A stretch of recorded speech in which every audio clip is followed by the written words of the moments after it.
Christ as Lord? It's hard to say.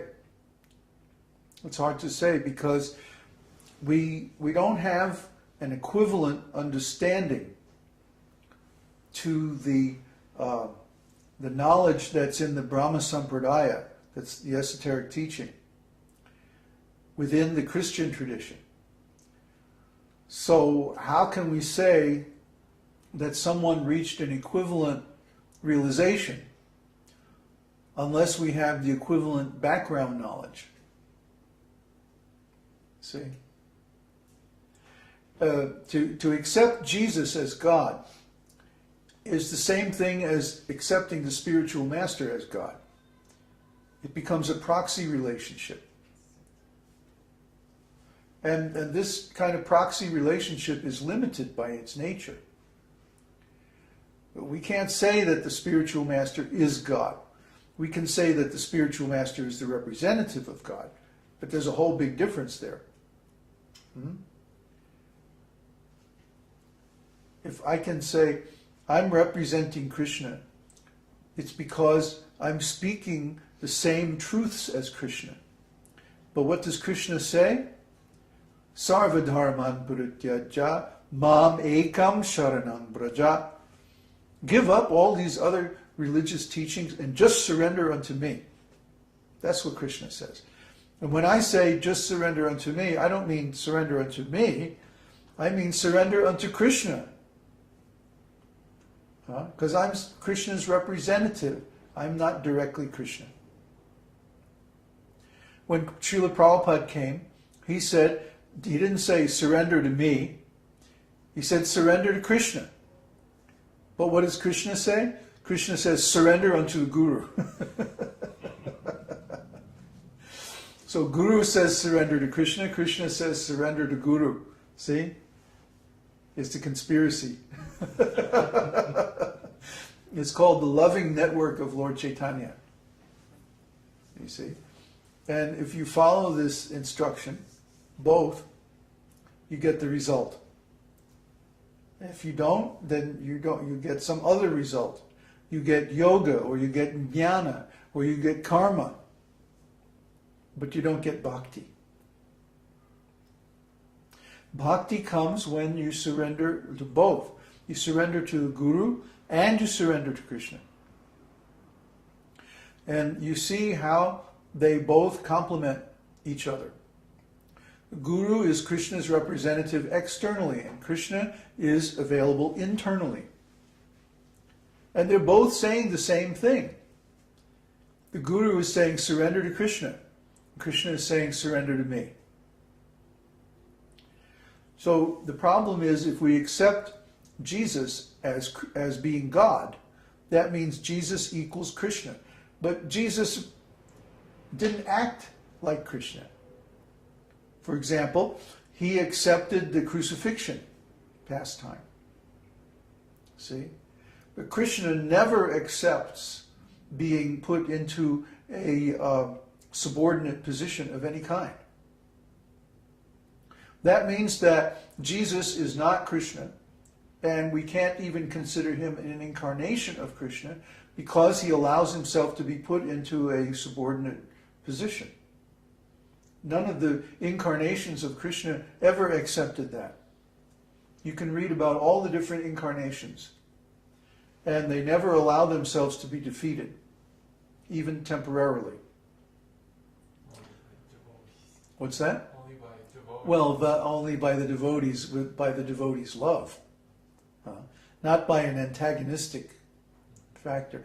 When Krishna went to the wrestling arena of Kamsa, for example, he was only victorious.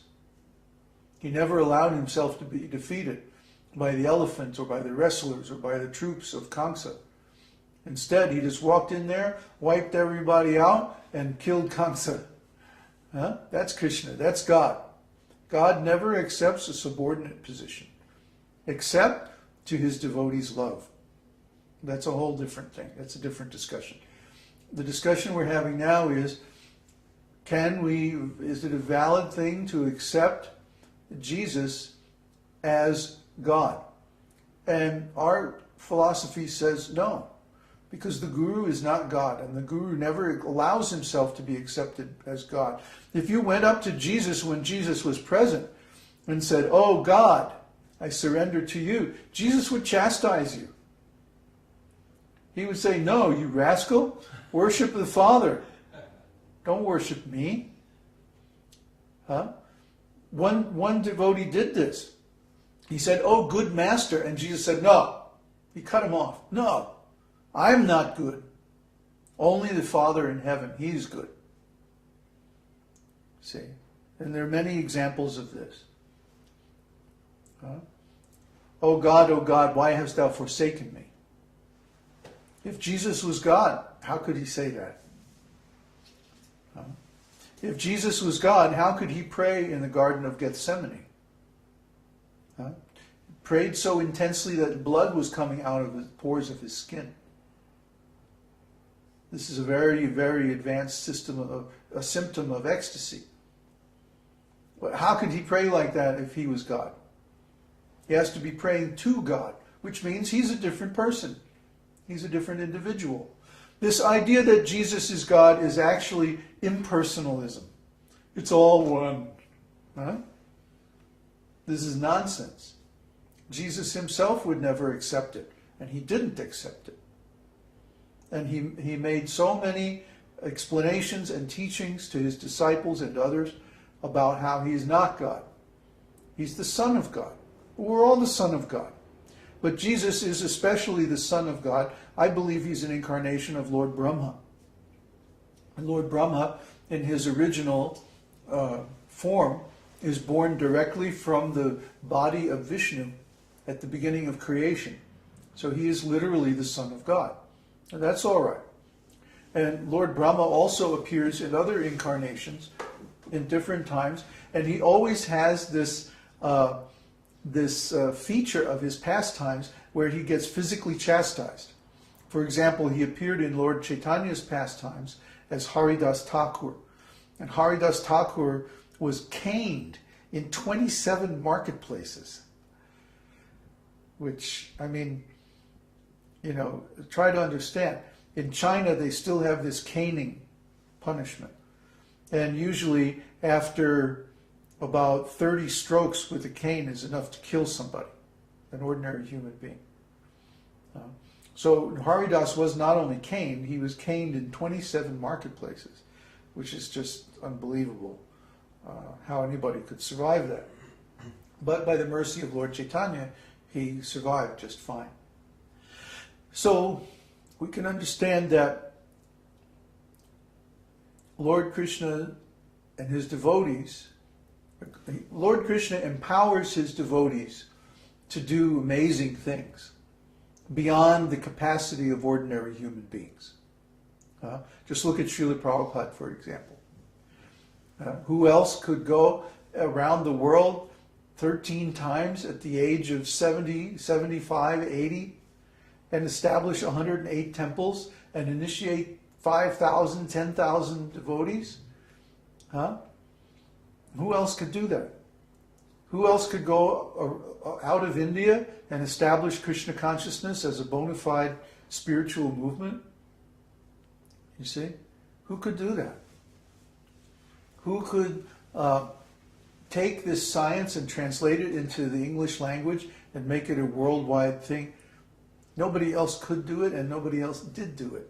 Only Srila Prabhupada did it, because he was empowered by Krishna. And similarly, there are similar stories in all the lives of the great acharyas, that they did something wonderful that nobody else could do. So this means they're empowered by Krishna, but that doesn't mean that they are Krishna. And this gets back to the same thing of, do we accept the Guru as God? No. We accept the Guru as the representative of God, because ultimately our relationship is with Krishna. So the Guru helps us to remember that relationship, and our relationship with the Guru is also eternal. But the Guru is simply a more advanced servant. That's all. The Guru is like the head servant. The Guru is the most advanced servant. But we're still a servant. And Krishna is the master. So we help you reawaken your relationship with Krishna. But that doesn't mean that we are Krishna. And that would be bogus. Similarly, Jesus or Muhammad or any big preacher, they are a servant of Krishna. That doesn't mean they are Krishna, nor should they be treated like Krishna. That would be offensive. And no bona fide spiritual master is going to let you do that. So I guess it's fair to say that we accept the Guru the way the Guru wants us to accept him. We have to accept the Guru according to his instructions. Exactly. If we start speculating about those instructions, then we're off. And it's offensive to the Guru itself. Actually, yes. It means we're not accepting the Guru as a Guru. We're accepting him in the way we